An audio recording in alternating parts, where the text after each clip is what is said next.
نحمده ونستعينه ونستغفره ونؤمن به ونتوكل عليه ونعوذ بالله من شرور أنفسنا ومن سيئات أعمالنا من يهده الله فلا مضل له ومن يضلل فلا هادي له ونشهد أن لا إله إلا الله وحده لا شريك له ونشهد أن سيدنا وسندنا شفيعنا كريمنا ومولانا محمدا عبده ورسوله أما بعد فأعوذ بالله من الشيطان الرجيم بسم الله الرحمن الرحيم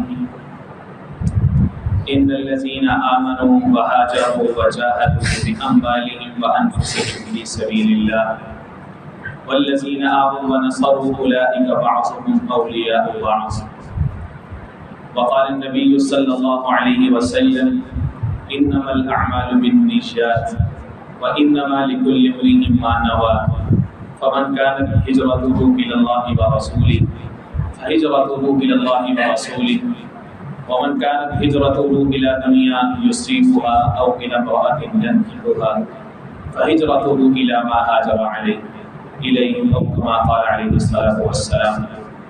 وقال النبي صلى الله عليه وسلم المهاجر من هجر ما نهى الله عنه صدق الله العظيم وصدق رسوله النبي الكريم ونحن على ذلك لمن الشاهدين والشاكرين والحمد لله رب العالمين.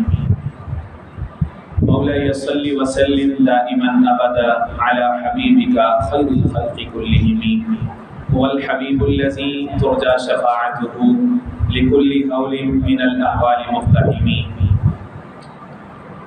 میرے انتہائی واجب الاحترام قابل صد احترام بزرگ بھائیوں، نوجوان ساتھیوں، پردہ میں سماعت کرنے والے ماں اور بہنوں، صفر المظفر 1445 ہجری ہے اور اس مہینے کے اہم ترین واقعات میں سے اور موضوعات میں سے ایک موضوع یہ ہے کہ اس مہینے کے اندر آقا کریم سید المرسلین خاتم المرسلین حضور پاک علیہ السلام نے مکہ المکرمہ سے مدینہ منورہ کی طرف ہجرت فرمائی. اس سفر کو سفر ہجرت بھی کہتے ہیں، ہجرت النبی بھی کہتے ہیں، ہجرت الرسول بھی کہتے ہیں صلی اللہ علیہ وسلم.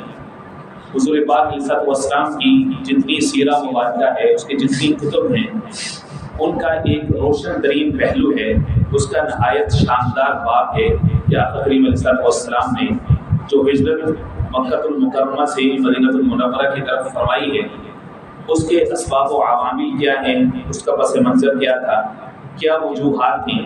اپنا گھر، اپنا بار، اپنے بیوی بچے، اپنے معاملات، اپنا شہر، اپنا وطن، اپنی جائے پیدائش کو چھوڑنا آسان نہیں ہوتا ہے. آقا کریم سید المرسلین حضور پاک علیہ السلام اس وقت ہجرت فرما رہے تھے تو پہاڑ کی چوٹی پہ کھڑے ہو کر کے نظر شفقت فرمائی، پھر بھی مکہ کے لوگوں کی طرف اور مخاطب ہوئے کہ اے مکہ، تو ابراہیم کا گھر ہے، میرے دادا اسماعیل کا گھر ہے علیہ السلام، تو بہت عظیم سرزمین ہے، بڑی مقدس سرزمین ہے، تو میری جائے پیدائش ہے، تیری گلیوں میں میں کھیلا ہوں، تیری گلیوں میں میں چلا ہوں، بڑا ہوا ہوں، تجھ سے میرے آباء و اجداد کی یادیں وابستہ ہیں، تجھے چھوڑنے کو میرا دل نہیں کرتا. آقا کریم علیہ السلام کی آنکھ مبارک سے آنسوؤں کی لڑی ہے. اپنا دیار، اپنا گھر، اپنا وطن چھوڑنا آسان نہیں ہوتا ہے کسی کے لیے. تقریباً ہر نبی نے، بڑے بڑے لوگوں نے ہجرت فرمائی. حضرت ابراہیم علیہ السلام سے آپ مثالیں شروع کر دی تھی، سب کی اس ہجرت کے سفر سے سبھی کے سبھی دو چار ہوئے. ہجرت سفر انسان کو بہت کچھ سکھاتا ہے. بڑے بڑے یہ کہہ گئے ہیں سفر وسیلۃ السفر، سفر جو ہے یہ کامیابی کی کنجی ہوتی ہے. تو ہجرت انسان اپنی کمفرٹ سے باہر آتا ہے نا، جب آؤٹ آف کمفرٹ جاتے ہیں تو انسان بہت کچھ لرن کرتا ہے، بہت کچھ سیکھتا ہے. اس کے جو فیوچر انڈیورس ہوتے ہیں، جو لائف میں جو وہ چیزیں اچیو کرنا چاہتے ہیں، تو لوگوں سے مل ملا کے سفر کر کے مختلف طرز کے لوگوں سے ملتا ہے تو اس کو بڑی ساری چیزیں اس کو سیکھنے کو ملتی ہیں. بہرحال at the end of the day یہ آسان نہیں ہوتا ہے. اپنا گھر بار وطن ملک چھوڑنا آسان ہوتا ہے، بڑا مشکل ہوتا ہے. نہیں تو ہمارے ملک سے ہزاروں لاکھوں لوگ جو بیچارے معاش کی خاطر دوسرے ممالک میں جا بستے ہیں، کبھی ان سے پوچھ لیجیے گا بظاہر آپ کو لگے گا کہ خوشحال ہیں، ڈالرز آ رہے ہیں، دراہم اور ریال آ رہے ہیں، اور ان کے گھر کے لوگ بڑے خوشحال آپ کو نظر آتے ہیں، لیکن ان لوگوں پہ کیا بیتتی ہے جو بیچارے باہر رہتے ہیں، وہ ذرا انہیں سے پوچھیے گا۔ آج کے خطبے کے آخر میں یہ حکم بھی، اس کے اوپر بھی میں نے بات کرنی ہے کہ بیرون ممالک معاشی وجہ سے سفر کرنے کا یا جانے کا کیا حکم ہے، آخر میں بات ہوگی۔ میں یہ کر رہا ہوں کہ جو لوگ اس سفر سے یا اس مشکل سے دو چار ہوتے ہیں نا، ان سے کبھی پوچھ کر کے دیکھیں کہ کتنا مشکل ہوتا ہے، آسان نہیں ہوتا ہے۔ آقا کریم علیہ السلام نے یہ سفر فرمایا، یہ جو سفر ہجرت ہے نا، یہ سیرت کا بہت شاندار باب ہے، نرالا باب ہے۔ خالی اس کے اوپر بات کرنے کے لیے گھنٹوں چاہیے، آسان نہیں ہے۔ جیسے نکمی تعبیروں کے لیے تو بالکل آسان نہیں ہے، چند منٹس کے اندر اس پورے موضوع کو سمو دینا آسان نہیں ہے۔ اس کے اوپر تفصیل سے بات خاص ہجرت النبی کے اوپر اگلے خطبہ جمعہ میں ہوگی۔ آج اس کی تمہید ہے، ہجرت کہتے ہیں کس کو ہے، ہجرت کا معنی اور مفہوم کیا ہے، کب جائز ہے، کس کے لیے جائز ہے، اس کی شرائط کیا ہے، کون سے مقاصد ہیں، اور اس کے دیگر احکام کیا ہیں، یہ آج میں آپ کے سامنے رکھوں گا۔ کچا پکا سبق ہوگا، آپ کی توجہ چاہیے مجھے اس کے لیے۔ سب سے پہلے جو لفظ ہجرت ہے اس کو سمجھیں۔ ہجرت کہتے ہیں ترک کرنا، چھوڑنا، منتقل ہونا۔ ایک شخص جو ایک جگہ سے دوسری جگہ جاتا ہے تو اس کو کہتے ہیں یہ اس جگہ سے یہ لوگ منتقل ہو گئے، اس کا انتقال ہو گیا۔ ہمارے یہاں تو انتقال کا لفظ خالی موت کے لیے بولا جاتا ہے۔ ہم عجیب سے لوگ ہیں، نہ صحیح اردو آتی ہے نہ صحیح پنجابی آتی ہے، میں بھی بیچ میں شامل ہوں۔ عجیب سے لوگ ہیں، ہمارے بچوں کو نہ اردو آتی تو ہماری نیشنل لینگویج ہے، نہ ہی انگریزی آتی ہے، نہ خدا ہی ملا، نہ مثال صنف، نہ ادھر کے رہے نہ ادھر کے رہے، تیرے عشق میں ہم کیا مرے، نہ کفن کے رہے نہ دفن کے رہے، نہ غیروں کی زبان آئی نہ اپنی زبان آئی، کوئی کسی کام کا نہیں چھوڑا ہمیں۔ یہ الگ سے دکھ رہے ہیں کہ ہمارے ساتھ ہوا کیا ہے، جس کو کہتے ہیں نا پنجابی میں ہاتھ ہو گئے، تو ہمارے ساتھ بھی ہاتھ ہو گئے ہمارے تعلیمی نظام کے، سمجھ نہیں آتا۔ ہمارا ایک بچہ وہ عجیب سے اردو بولتے ہیں، میں دیوار ٹاپ کے گیا تھا، مطلب مجھے ٹاپ کے کون سی اردو ہوتی ہے، ٹاپ کے گیا تھا، عجیب مطلب۔ خیر، تو اس لیے کیا ہوتا ہے کہ جب کوئی لفظ بولا جاتا ہے نا تو چونکہ صحیح طریقے سے لوگوں کو اردو آتی نہیں ہوتی، ہمارے معاشرے میں سکھائی نہیں جاتی، تو اس لفظ کو سن کے پریشان ہو جاتے ہیں، یار یہ لوگ ادھر سے انتقال کر گئے ہیں، کہیں گے اچھا انا للہ اللہ ان کی مغفرت فرمائے۔ وہ یہ نہیں کہیں گے کہ یار پچھلے شہر میں کسی کام سے چلے گئے، انتقال کے لفظ کو اسی معنی میں سمجھیں گے۔ ہجرت کہتے ہیں کوئی کام میں انسان کر رہا ہو، عادت ہو اس کی، وہ چھوڑ دیں، اس کو بھی کہتے ہیں کہ اس نے اس کام سے اس کام کی طرف ہجرت کر لی۔ مثال کے طور پر جامع صحیح بخاری شریف، جامع صحیح مسلم شریف کے اندر حضور پاک علیہ السلام نے مسلم اور مہاجر کی تعریف فرمائی۔ مسلم کے بارے میں فرمایا المسلم من سلم المسلمون من لسانه ویدہ۔ پوری توجہ سے میری بات سنیں۔ فرمایا کہ مسلمان وہ ہے تو اس کی زبان سے اور اس کے ہاتھوں سے دوسرے مسلمان محفوظ رہے۔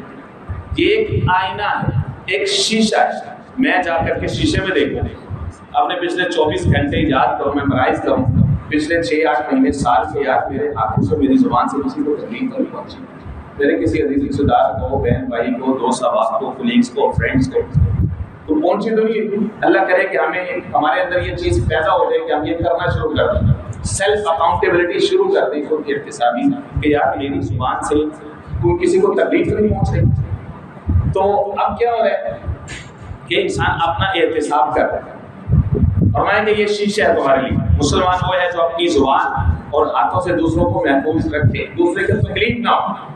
ہم تو کہتے ہیں بس میرا الو سیدھا ہونا چاہیے، دوسرا جائے باہر میں، دوسرے کی جگہ میری چیز، میرا معاملہ جو ہے نا وہ بالکل سیٹ ہو گیا، ہونا چاہیے۔ یہ ہمارا مائنڈ سیٹ بن چکا ہے، ٹیزنگ مینٹیلٹی ہے ہماری، یہ ایک سکنس ہے، یہ ہماری اندر کی بیماریوں میں سے ایک بیماری ہے، بحیثیت مجموعی۔ ہم لوگ دوسرے کو تکلیف میں دیکھ خوش ہوتے ہیں، ٹھیک ہے، جب تک دوسرے کو تکلیف نہ دے لینا تب تک مزہ نہیں آتا، ٹھیک ہے۔ فرمایا کہ مسلمان وہ ہے کہ جس کے ہاتھ سے اور اس کی زبان سے دوسرے مسلمان محفوظ تھے۔ ساتھ ہی فرمایا والمہاجر من ہجر ما نہی اللہ عنہ۔ فرمایا لوگوں مہاجر وہ ہے جو اس بات سے ہجرت کر جائے جس بات سے اللہ نے روکا ہو، جس کام کو چھوڑنے کا اللہ نے کہا ہے وہ اس کام کو چھوڑ دے کہ میں باز آیا۔ تو یہاں پر المہاجر التائب، یعنی یہ توبہ کرنے والے کے معنی میں، وہ گناہوں کو چھوڑ دینے والے کو بھی کیا کہیں گے؟ مہاجر ہے، کہ یار ایک گناہ میں ملوث ہوں، میں آج مسجد میں بیٹھا ہوں, خطبہ جمعہ میں بیٹھا ہوں, تو میں اللہ سے اپنے دل میں توبہ کرتا ہوں کہ یہ گناہ میں چھوڑ دوں, یہ گناہ میں چھوڑ دوں. اگر اس گناہ کی وجہ سے کسی کا مالی نقصان تھا, حقوق العباد پامال ہو رہے تھے, تو میں اس کا نقصان پورا کروں گا یا اس سے معاف کروں گا. اگر اللہ رب العزت کا کوئی حق ضائع کر رہے تھے تو اللہ سے معافی مانگی, توبہ کر لیں. تو یہیں سے ہی آپ اٹھیں گے تو مہاجر بن جائیں گے. کیا بن جائیں گے؟ مہاجر. ہمارے یہاں تو اللہ معاف کرے کچھ علاقوں میں مہاجر ہونے ہی گالی ہے. مہاجر ہونے کی بنیاد پر لڑائیاں ہوتی ہیں, اللہ معاف کرے. مہاجر نہ ہوتے تو یہ ملک ہی نہ بنتا. بھائی ہجرت کی بنیاد پر تو یہ ملک وجود میں آیا ہے. کچھ خدا کا خوف کرو. فرمایا مہاجر اصل میں وہ ہے کہ جس کام سے اللہ منع کر دے وہ اس کو چھوڑ دے, ہجرت کر دے. شرعی طور پر مہاجر کی تعریف یہ ہے کہ کسی ایسے مقام سے, کسی ایسی جگہ سے کہ جہاں پر وہ اللہ کے احکام کو یا اسلامی شعائر کو نافذ کرنے کی, عمل کرنے کی بحیثیت انفرادی یا بحیثیت اجتماعی مسلمانوں میں طاقت نہ ہو. مثلا مساجد کو آباد کرنے کی, مساجد کو بنانے کی, تعمیر و توسیع کی اجازت نہیں ہے, یا پھر ان کی آباد کاری کی اجازت نہیں ہے, علانیہ نماز پڑھنے کی اجازت نہیں ہے, سنت ابراہیمی ادا کرنے کی اجازت نہیں ہے, حج و عمرہ کے راستے مشکل ہیں, اس طرف جانا جو ہے وہ ممکن نہیں ہے. کوئی بھی وجہ ہو سکتی, اسلامی شعائر میں رکاوٹیں ڈال دی گئی. اب جو ہے اس جگہ سے مسلمانوں کو چاہیے کہ جس جگہ پہ بھی بن پڑتا ہے, سہولت ہے, آسانی ہے, اس جگہ کی طرف ہجرت کرنا ضروری ہے. یہ نہیں کہ وہاں پہ معاش سیٹ ہے, وہاں پر دیگر مادہ پرستی کی آزادی ہے, 4 پیسے اچھے مل رہے ہیں, لہذا دین مذہب خیر ہے, بس اللہ معاف کرنے والا ہے. وہ کئی سارے مولوی صاحب کی تقریریں سن کے بس اللہ بڑا بول رہے ہیں, اللہ بڑا, اور سر بار اللہ معاف کر دے گا. بس اس جملے سے ہم لوگ دھوکہ کھا جاتے ہیں, اللہ معاف کرے. تو کیا ہے کہ اللہ کی رضا کے لیے اسلامی شاعر میں آزادی حاصل کرنے کے لیے کسی بھی پرامن جگہ کی طرف ہجرت کرنے کو, اس کو کہتے ہیں شرعی طور پر ہجرت کرنا. ابتدائی اسلام کے اندر ہجرت فرض تھی, کیونکہ مکہ المکرمہ کے حالات بڑے سخت تھے. اللہ رب العزت نے سورہ انفال میں نقشہ کھینچا نمبر 9 کے اندر, بس کرو کہ انتم قلیل مستضعفون فی الارض, لوگوں کو وقت یاد کرو, مستضعفون فی الارض, تم قلیل تھے, تھوڑے تھے, اور تم زمین میں اتنے کمزور سمجھے جاتے تھے. تخافون ان یتخطفکم الناس, تمہیں ہر وقت یہ ڈر لگا رہتا تھا لوگ تمہیں پکڑیں گے, کچکیں گے, گھسیٹیں گے, ماریں گے, ٹارچر کریں گے, اور تمہارے لیے جینا دوبھر کر دیں گے. فرمایا وہ وقت تمہیں یاد ہے, فآباکم, اللہ نے پھر تمہیں ٹھکانا نہیں. گویا کہ ایسے حالات پہ ہجرت کیا ہو جاتی ہے, فرض ہو جاتی ہے.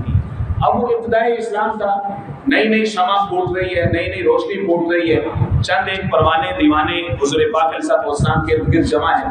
اب ان کے اوپر پورا مکہ کے کفار پل پڑے ہیں, جو اس وقت کے جتنی طاقتیں تھیں وہ ساری کے ساری اس کے مخالف. کسی گلی میں زریرہ کو مارا جا رہا ہے, کسی گلی میں خباب کو مارا جا رہا ہے, کسی گلی میں بلال کو گھسیٹا جا رہا ہے, کسی گلی میں خبیب کو سولی دی جا رہی ہے. تو مختلف لوگوں کے اوپر اس طرح سے ٹارچر کا ایک طوفان تھا. پھر حضور پاک علیہ السلام نے ان کو فرما دیا کہ بھائی حبشہ کا جو حاکم ہے نجاشی, عیسائی ہے, مسیحی ہے, لیکن اس کے بارے میں سنا ہے تو اس کی ریپوٹیشن اچھی ہے, تو لوگوں پر ظلم نہیں کرتا, لہٰذا تم اس جگہ کو چھوڑ کر کے, ممکن ہے کہ اللہ پاک تمہیں وہاں پہ امن دے دے, تم اس طرف ہجرت کر سکتے. یہاں سے فقہاء نے یہ اصول اخذ کیے, احمد البلیجتین. احمد البلیجتین کا مطلب یہ ہے کہ انسان کے سامنے 2 سچویشن ہیں, دونوں میں اس کو نقصان ہے, یا 2 کھڈے ہیں, دونوں میں اس نے گرنا ہی گرنا ہے, دونوں میں سے کسی ایک میں گرنا ہی گرنا ہے. سو چوز, اس کو چوز کریں جو آپ کے لیے زیادہ احمد ہے, جس میں نقصان کم ہے. اب آپ اس طرف جائیں گے, احمد البلیجتین.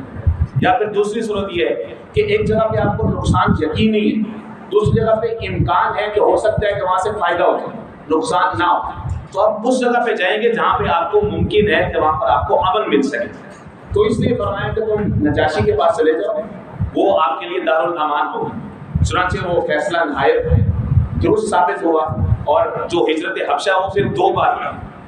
پہلی دفعہ 5 ہجری میں ہجرت ہوئی تو اس میں 11 کے قریب مرد تھے, 4 یا 5 عورتیں تھیں, اس قافلے کا حصہ تھی سیدنا عثمان غنی رضی اللہ تعالیٰ عنہ, اور ان کی اہلیہ محترمہ حضور پاک علیہ السلام کی لگتے جگر حضور پاک علیہ السلام کی صاحبزادی سیدہ رقیہ رضی اللہ تعالیٰ عنہ, وہ ہمراہ تھے.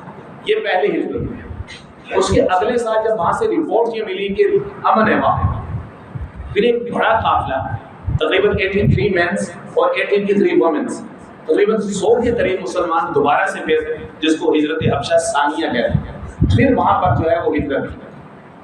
پھر اس کے بعد کچھ سالوں کے بعد جب حالات بہت تنگ ہو گئے، کفار مسلمانوں کو اب وہاں سے نکلنے نہیں دیتے تھے کہ یہاں سے تو لوگ نکل کے جا رہے ہیں، امن والی جگہ پہ جا رہے ہیں، پھر اللہ رب العزت نے فائنلی ایک ججمنٹ پاس کی کہ بھائی اب مکہ المکرمہ جو ہے یہ دارالامن نہیں رہا، مسلمانوں کے لیے یہاں پر امن موجود نہیں ہے، اس لیے یہاں سے ہجرت کر کے تم مدینہ میں چلے جاؤ گے جس کو ہم تمہارے لیے دارالامان بنا رہے ہیں۔ نبوت کے 13ویں 14ویں سال پھر وہاں پر حضور پاک صلی اللہ علیہ وسلم نے جو ہے وہ ہجرت فرمائی، جس کی تفصیل اگلے جمعہ میں ہے۔ تو ان حالات میں ابتدائی اسلام میں ہجرت فرض تھی۔ اللہ نے فرما دیا کہ بھئی جو لوگ طاقت کے باوجود ہجرت نہیں کر رہے، ما لکم من ولایۃ، تو آپ کو ان سے کوئی تعلق ہی نہیں ہونا چاہیے۔ ہاں جو ہجرت کر جاتے ہیں، ان الذین آمنوا وہاجروا وجاہدوا، ہجرت بھی کرتے ہیں، مال و جان بھی لوٹاتے ہیں، سب کچھ سیکریفائس کرتے ہیں، دارالامن پہ آ جاتے ہیں، پھر وہاں پر ان کو وہ لوگ ملتے ہیں والذین آمنوا ونصروا، انصار ہیں جو ان کی مدد کرتے ہیں، ٹھکانہ دیتے ہیں، ان کو ٹھہراتے ہیں اپنے پاس۔ اللہ نے فرمایا کہ ان کا اجر اللہ کے ذمے ہے، اللہ ان کے اجر کو ضائع نہیں کرے گا۔ لیکن جو لوگ طاقت کے باوجود ہجرت نہیں کریں، فرمایا کہ وہ اللہ کی اب پکڑ میں آئیں گے، اب جو ہے ان سے پوچھا جائے گا۔ اس کا تذکرہ اللہ رب العزت نے سورہ نساء میں کیا، ان الذین توفاهم الملائکۃ، وہ لوگ کہ جو ہجرت نہیں کرتے طاقت کے باوجود، جب ان سے پوچھا جائے گا کہ تم نے ہجرت کیوں نہیں کی، ظالمی انفسہم، یہ ایسے ہی ہے جیسے انہوں نے اپنی جانوں پر ظلم کیا، معاش کی خاطر، اپنے بیوی بچوں سے زیادہ پیار کی خاطر، دوستیاں رشتے ناطے نبھانے کی خاطر، تعلقات نبھانے کی خاطر، کہ یہ پیارے تھے، دین اسلام پیارا نہیں تھا، یہ پیارے تھے، دین اسلام کے شاعر پیارے نہیں تھے، اور وہ ہجرت نہیں کر سکے، فیل ہو گئے۔ فرمایا کیا بول رہے ہیں، اب اللہ کی طرف سے ان کو مواخذہ، ہاں الا المستضعفین من الرجال والنساء، آیت نمبر 97 میں فرمایا، ہاں مگر جو کمزور لوگ ہیں، مرد ہیں، عورتیں ہیں، بچے ہیں، راستے کا پتہ نہیں ہے، فرمایا لا یستطیعون حیلہ، کوئی ان کے پاس کوئی ذریعہ نہیں ہے، فرمایا کہ اللہ رب العزت ان کو معاف کر دے گا۔ لیکن طاقت کے باوجود جب ہجرت فرض ہو جائے پھر بھی لوگ ہجرت نہ کریں، فرمایا کہ اب جو ہے ان پر اللہ رب العزت کی جو ہے وہ پکڑ آئے گا۔ 1400 سال پہلے ایک ہجرت تھی، مکہ المکرمہ سے مدینہ المنورہ ہجرت ہوئی، تو وہ ریاست مدینہ تشکیل پائی، جس کو کہتے ہیں مدینہ طیبہ۔ 1400 سال کے بعد پھر ایک ہجرت ہوئی، آج سے 70 سال پہلے، 75 سال پہلے بھی ایک ہجرت ہوئی۔ اس وقت بھی اہل علم نے یہ فتویٰ دے دیا کہ ہندوستان اب دارالامن نہیں رہا، دارالایمان نہیں رہا، یہ دارالکفر ہے، دارالحرب ہے، یہاں پر مشرکین، بت پرستوں اور کفار کا غلبہ ہے۔ مسلمانوں کے لیے شاعر دینیہ کی پابندی کرنے میں آزادی نہیں ہے، نہ وہ نماز پڑھ سکتے ہیں، نہ ملت ابراہیمی پر عمل کر سکتے ہیں، نہ سنت ابراہیمی ادا کر سکتے ہیں، ان پر پابندیاں ہیں، لہٰذا اب یہاں سے ہجرت کرنا ضروری ہے۔ ایک ہجرت وہ ہوئی جس کے نتیجے میں مدینہ طیبہ وجود میں آیا، ایک ہجرت یہ ہوئی جس کے نتیجے میں ملک پاکستان وجود میں آیا۔ آج الحمدللہ ثم الحمدللہ ہمارے پاس آزاد وطن تو ہے، اگرچہ ہم نہ قدرے، اگرچہ ہم نہ شکرے، اگرچہ ہم نے اپنے پاؤں پہ خود کلہاڑی ماری، اگرچہ ہم جس درخت پہ بیٹھے ہیں اسی کی شاخوں کو کاٹ رہے ہیں، اگرچہ ہم اپنا نقصان خود ہی کر رہے ہیں، لیکن اللہ نے تمہارے اوپر انعام کر دیا نا، ان قربانیوں کے بدلے میں اللہ رب العزت نے آزاد فضا ہمیں عطا فرما دی، اللہ کا کروڑا شکر ہے۔ اب دونوں ہجرتوں کے اندر اور اس کے نتیجے میں جو دو ریاستیں، دو ملک وجود میں ہے، تو دونوں میں مماثلتیں یا سملیرٹیز کو سمجھیں، وہ ہے مدینہ طیبہ۔ مدینہ طیبہ پاکیزہ لوگوں کے رہنے کی جگہ، مدینہ کہتے ہیں شہر کو، رہنے کی جگہ، طیبہ پاکیزہ کو کہتے ہیں۔ پاکستان، پاکستان، پاک طیبہ، استان مدینہ، استان فارسی میں کہتے ہیں اس میں ضرب ہے رہنے کی جگہ، جہاں پر کچھ لوگ رہتے ہیں۔ بیعینی وہی لفظ، دو زبانیں الگ الگ، وہ عرب کے اندر مدینہ طیبہ، یہ عجم کے اندر پاکستان، اس کا معنی بھی وہی، اس کا معنی بھی یہی، دونوں کے اندر سملیرٹی۔ وہ بھی ہجرت کے نتیجے میں وجود میں آئی وہی ریاست، یہ ریاست بھی ہجرت کے نتیجے میں وجود میں آئی۔ وہاں پر بھی مشرکین بت پرستوں کا غلبہ تھا، جہاں پر بھی مشرکین بت پرستوں کا غلبہ تھا۔ وہاں پر بھی ظلم و ستم کی انتہا تھی. کبھی زریرہ کی آنکھیں نکال دی جاتی تھی، کبھی خباب کو مارا جاتا تھا، کبھی خبیب کو لٹکایا جاتا تھا، کبھی بلال کو لٹایا جاتا تھا، کبھی کس کے اوپر ظلم ہو رہا ہے. جہاں پر بھی ایسے ہی تھا. کبھی مساجد کو شہید کیا جا رہا ہے، لوگ نماز پڑھ رہے ہیں، باہر وہ باجے بجا رہے ہیں، ناچ گانا میوزک، یہ سارا ان کی تو عبادت کا حصہ ہے. مسلمان کیوں کر قبول کریں گے اس بات کو؟ مسلمانوں کے نوجوان مجبور تھے ہاتھوں کے اندر راکھی اور کڑے باندھنے پر، تاکہ دیکھنے میں وہ مسلمان محسوس نہ ہو. عورتیں مجبور تھیں ماتھے کے اوپر تلک لگانے پر، تاکہ کوئی ہندو دہشت گرد ان پر حملہ نہ کر سکے. تو وہاں پر بھی ظلم و ستم تھا مشرکین کا. جہاں پر بھی ظلم و ستم تھا مشرکین کا، وہاں پر بھی شاعر اسلام پر پابندی تھی. بیٹا باپ سے، باپ بیٹے سے چھپ کر کے نماز پڑھتا تھا. جہاں پر بھی شاعر اسلام پر پابندی تھی.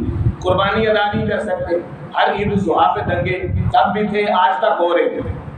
کئی ساری ریاستوں پہ کے اندر عید الاضحیٰ پر ویسے ہی پابندی ہے، قربانی پر، یوم نحر منانے پر ویسے ہی پابندی ہے. شاعر دینیہ پر وہاں پر بھی پابندی، یہاں پر بھی پابندی. وہاں پر بھی مکہ المکرمہ میں معاشی مقاطعہ، بائیکاٹ ہو مسلمانوں میں. جہاں پر بھی بائیکاٹ، وہاں پر بھی سوشل بائیکاٹ ہو. حتیٰ کہ حضور پاک صلی اللہ علیہ وسلم کی ذات عالیہ، حضور کا خاندان بنو ہاشم بھی اس سے محفوظ نہیں رہا. 3 سال تک شیب ابی طالب کو قید رکھا گیا. حضور پاک علیہ السلام کی 2 صاحبزادیاں عتبہ اور عتیبہ جو ابو لہب کے بیٹے تھے، ان کے گھر میں تھے. وہ بدبخت آیا اپنے دونوں بیٹے کو لے کر کے حضور کے سامنے. بیٹیوں والوں کی روح کام اٹھتی کہ آج وہ حضور کا کلمہ پڑھتے ہیں، لیکن وہ درد ان کے اندر کیوں پیدا نہیں ہوتا اپنے بیٹیوں کے لیے اور حضور کی امت کے لیے. وہ بدبخت آتا ہے اپنے بیٹوں کو لے کر کے حضور کے سامنے آ کر کے کہتا ہے کہ اگر تم میرے بیٹے ہو نا تو محمد کی بیٹیوں کو طلاق دے. عتبہ نے طلاق دے دی. جو عتیبہ ایسا بدبخت تھا اس نے طلاق بھی دی، تھوکا بھی. اللہ رب العزت کے لاڈلے حبیب نے فرمایا کہ اللہ تم پر کتے مسلط کریں گے. وہ سردار تھے نا، وہ پکنک پہ جاتے تھے، سفر پہ جاتے تھے دونوں. تو جب یہ بددعا پڑی نا، اب ان کے اندر بدبختوں کے اندر یہ یقین تھا کہ اب ہماری خیر نہیں. بڑے بڑے سیکورٹی گارڈز رکھے تھے، جہاں پر اس کی چارپائی ہوتی تھی، ان کے بڑے بڑے چاپر لوگ آرام کر رہے ہوتے تھے ان کا تحفظ کے لیے. لیکن اللہ کی جب مار پڑنی ہو تو پوری دنیا بھی ایک طرف ہو جائے نہیں بچا سکتی. خاص طور پر جو میرے محبوب کو، اللہ کے محبوب کو تکلیف دے دے تو وہ شخص بچ نہیں سکے. گستاخ رسول کے لیے معافی اللہ کے یہاں نہیں، وہ اس کو پہنچ کے رہتی ہے. یہ تو اللہ رب العزت بندوں کو چانس دیتے ہیں. اللہ کے محبوب کا کلمہ پڑھنے والوں کو چانس دیتے ہیں کہ تمہارے اندر غیرت موجود ہے کہ نہیں، ایمان موجود ہے کہ نہیں، تم کچھ کر سکتے ہو کہ نہیں کر سکتے. ان کے پاس چانس ہوتے ہیں. جب یہ کچھ نہیں کر سکتے نا بیچارے، اتنے لاکھوں کروڑوں اربوں بھی ہو کے جب گستاخ رسول کا کچھ نہیں بگاڑ سکتے، تو پھر اس کے بعد پھر اللہ رب العزت جو ہے نا، وہ تو طاقتور ہے نا، وہ تو عزیز اور حکیم ہے نا. اللہ ان کو گھر بیٹھے بیٹھے جلا دیتے ہیں. اللہ ان کو گھر بیٹھے بیٹھے کیا کر دیتے ہیں؟ جلا دیتے ہیں. وہاں پر بھی سوشل بائیکاٹ، جہاں پر بھی سوشل بائیکاٹ. وہاں پر بھی 2 قومی نظریہ تھا، تم الگ ہم الگ. ان کے آئیڈیلز الگ تھے. ان کے یہاں لات منات اور عزا تھے، جہاں پر جناب ابراہیم تھے، جہاں پر جناب اسماعیل تھے، جہاں پر اللہ کے انبیاء تھے، جہاں پر شریعتیں تھیں، جہاں پر کتابیں تھیں. 2 قومی نظریہ، اس کی بنیاد پر ریاست مدینہ وجود میں آئی تھی، اور 1400 سال کے بعد اسی 2 قومی نظریے کی بنیاد پر ریاست پاکستان وجود میں. اللہ اس کی حفاظت فرمائے. اللہ میں توفیق دے کہ ہم اس کا شکر ادا کر سکیں. وہاں پر بھی لوگوں نے اپنا مال و جان لٹایا ہے، بیوی بچے تک قربان کر دیے. اس کو حاصل کرنے کے لیے بھی لوگوں نے اپنا مال و جان لٹایا، بیوی بچے تک قربان کر دیا. اللہ ہماری آج کی نوجوان نسل کو سمجھ دے. وہ یہ سمجھتے ہیں کہ یوم آزادی صرف یہ ہے کہ موٹر سائیکل کا پیچھے سے سلنسر نکال لیا، گاڑی کے بڑے بڑے ہارن لگا لیے، اوپر جھنڈا لگا لیا، سر کے اوپر گرین کپڑا لپیٹ لیا یا جھنڈا لپیٹ لیا، اور بیچ میں انڈین گانے لگا لیے. الامان والحفیظ، یہ ہے جی یوم آزادی منایا جا رہا ہے. یہ ہماری 4تھی 5ویں نسل یہ ہمیں یہاں پر لے کر کے آ گیا. خدا کے لیے ہم اپنی آنکھوں کو کھولیں، اللہ کی نعمتوں کو قدر کرنا سیکھیں. یہ ملک، یہ وطن اللہ کی بہت بڑی نعمت ہے، بہت بڑی نعمت ہے. آج جا کر کے پوچھو وہاں دلی سے لے کر ممبئی تک، ریاست ہریانہ سے لے کر کے راجستھان تک مسلمانوں کو کیا حالات ہیں، کن حالات میں. ابھی گزشتہ دنوں فسادات کے اندر مسجد کو آگ لگائیں گے، امام مسجد کو شہید کر دیا. کیا حالات ہے وہاں پر مسلمانوں کو. ہر سال عید الاضحیٰ کے موقع پر مسلمان قربانی کے بجائے اپنی جانوں کی قربانی دیتے ہیں. آسان نہیں ہے دارالحرم میں رہنا، دارالکفر میں رہنا آسان نہیں ہے، بڑا چیلنج ہے.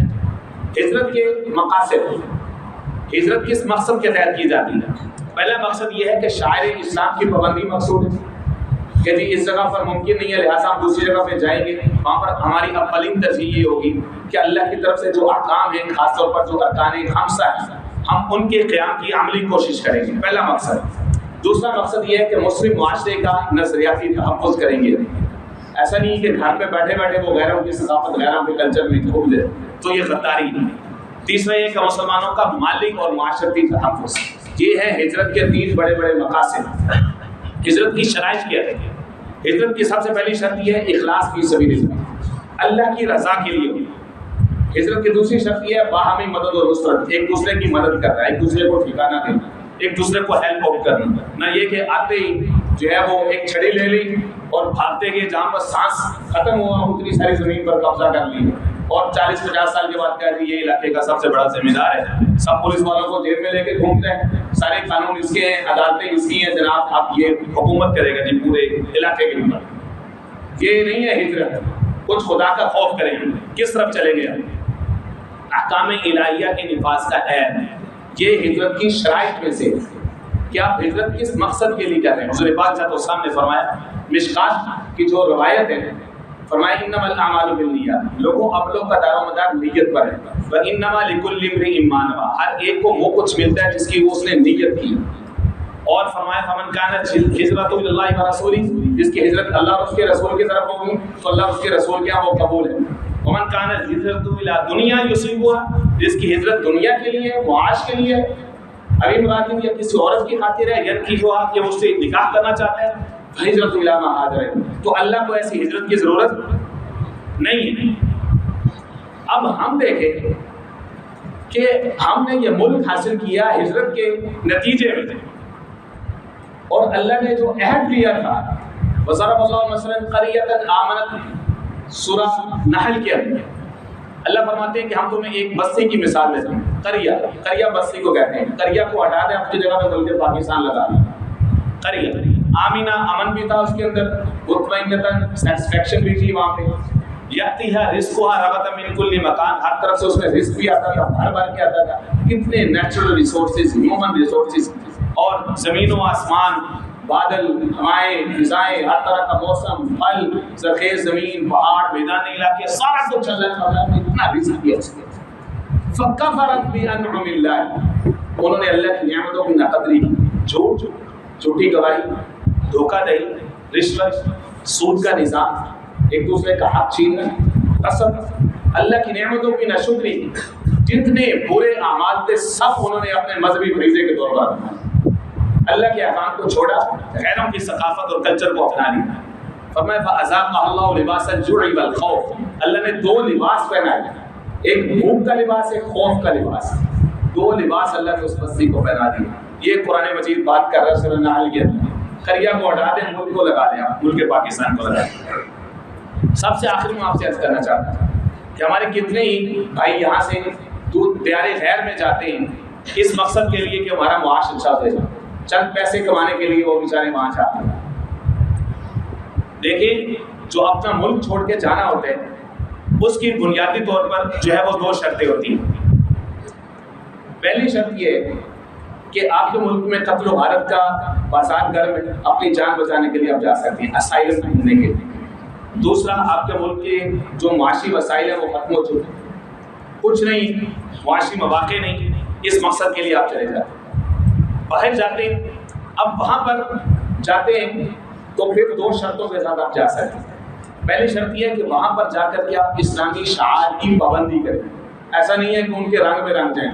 کتنے لوگ ہیں یہاں سے جاتے ہیں وہاں پر جا کر کے ایتھیسٹ ہو جاتے ہیں، مرزائی ہو کے لوگوں کو دیکھتے ہیں، بلکہ وہاں جا کر کے جہاں سے مسلمان باقاعدہ عیسائی اور مرزائی ہو کر کے یہاں سے باہر کا ملک کا ویزا ہمیں آسانی سے مل جائے. میں ذاتی طور پر 2-4 لوگ ایسا جانتا ہوں. اللہ ہدایت عطا فرمائے اور ہدایت پر استقامت عطا فرمائے. خدا کے لیے اللہ اور اس کے رسول کے وفادار بنائے اپنی اولادوں کو.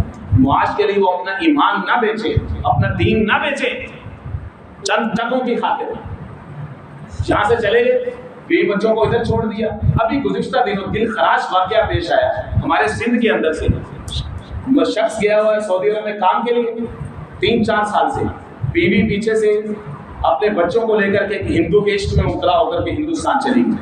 مسلمانوں کی پوری نسل ڈوبی. عورت جب ڈوبتی ہے تو پوری نسل ڈبوتی ہے. خدا کے لیے ہم اپنی آنکھیں کھولیں. جو اللہ یہاں پہ رزق دیتے ہیں وہی وہاں پہ رزق دیتے ہیں. مرزا غالب کے پاس ان کا ایک دوست آیا, لگا حضرت اجازت دیجیے میں بنارس جا رہا ہوں, دلی سے بنارس جا رہا ہوں. حضرت فرمایا کہ وہاں جا کر کے وہاں کے خدا کو ہمارا سلام بھی دے دیں.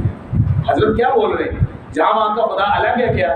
فرمایا جب یہاں وہاں کا خدا ایک ہے تو ہمیں کیوں چھوڑ دے؟ تو خدا وہاں رزق دے گا, وہ یہاں بھی رزق دے گا, تو اس لیے ہمیں نہ چھوڑ کر کے جاؤ. تو اس لیے خدا کے لیے ہم ایمان کو سب سے مقدم رکھیں. سب سے پہلے دین ہے, سب سے پہلے اللہ اور اس کے رسول کا نام ہے. اللہ زمین سے فرمائے ما علینا